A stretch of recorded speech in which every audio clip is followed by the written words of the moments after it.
Comment y voir plus clair et avancer sur un projet quand on se sent perdu et qu'on a l'impression de stagner? Bienvenue sur cette vidéo, je m'appelle Samantha Hugli, je suis globe-trotteuse et coach auprès des personnes qui veulent créer la vie qui leur ressemble, que ce soit au travers d'un changement professionnel ou en intégrant le voyage dans leur vie. Et hier, en discutant avec une femme qui vient de commencer le programme Trace ta voie, elle me disait qu'elle avait en fait plus ou moins une idée du projet qu'elle voudrait mettre en place, mais que c'était flou. En fait, ça fait des mois qu'elle y pense et elle pouvait en quelque sorte voir son projet au loin, avoir une image de son projet au loin, mais c'est comme si le chemin pour y arriver était totalement flou. Alors si tu es dans cette situation où tu sais à peu près ce que tu veux, mais tu as du mal à passer à l'action parce que tu ne sais pas exactement quel chemin emprunter, tu n'es pas sûr d'y arriver ni par quoi commencer, ces deux exercices ils vont vraiment t'aider à mettre de l'ordre et à savoir sur quoi focaliser et avancer. Alors juste avant de passer à la suite, je t'invite à répondre au sondage qui est juste en dessous dans la description de la vidéo, qui te permettra d'accéder à un bilan personnalisé gratuit si tu es justement dans cette situation où tu as plus ou moins une idée de projet mais que tu ne sais pas encore exactement comment t'y prendre pour y arriver, ou si tu as justement trop d'idées et que tu ne sais pas trop comment faire le tri et quel projet vraiment mettre en place.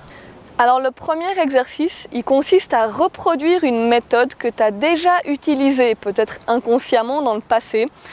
Parce qu'en fait, si tu es dans cette situation où aujourd'hui tu as un projet, une idée, mais que tu ne sais pas par où commencer, que c'est un peu flou, un peu brouillon et que tu ne sais pas comment avancer, c'est parce que c'est tout nouveau, c'est la première fois que tu fais ce projet, tu n'as jamais réalisé le même projet dans le passé, sinon tu saurais exactement comment faire. C'est un petit peu comme quand tu prends une route ou que tu fais justement un trajet pour la première fois, par exemple pour te rendre à un entretien d'embauche ou pour aller chez une connaissance pour la première fois. Tu es un petit peu perdu, tu auras besoin du GPS, tu vas peut-être devoir demander ton chemin, alors qu'une fois que tu l'as fait une ou deux fois, ce trajet, tu n'as même plus besoin du GPS. Et là, la bonne nouvelle, c'est que pour réussir ton projet, c'est la même recette, c'est le même processus que les autres projets que tu as déjà réalisés dans ta vie, dans le passé, même si c'était dans un autre domaine de ta vie.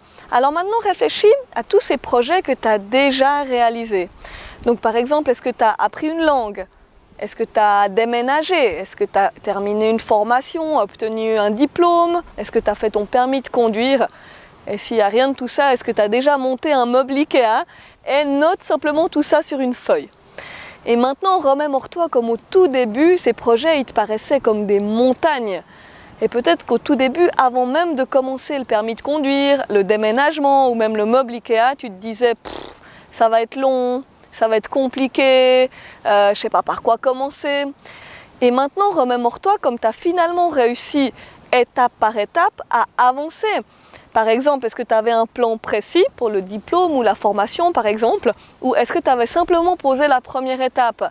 Donc par exemple, pour apprendre une langue, la première étape c'était peut-être de t'inscrire à un cours ou d'acheter un livre d'italien, d'anglais, et ainsi de suite jusqu'à la réussite de ton projet.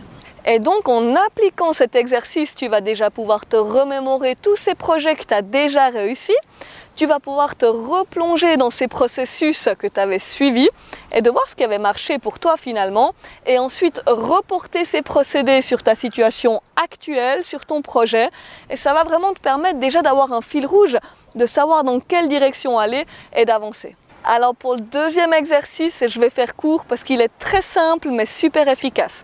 Donc comme on a vu tout à l'heure, un projet c'est finalement juste un ensemble de petites étapes. C'est un ensemble de tâches à effectuer. Et quand tu es bloqué et que tu n'arrives pas à définir les prochains échelons, c'est simple, tu prends ta situation, tu la retournes et tu commences par la fin. Et pour ça, tu peux prendre une feuille et tu notes ta situation idéale, donc le projet final, donc ta nouvelle entreprise, ton nouveau job, ton tour du monde ou ta silhouette idéale.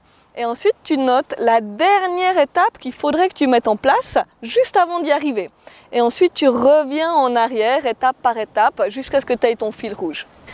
Voilà, j'espère que ces exercices t'ont aidé à y voir plus clair.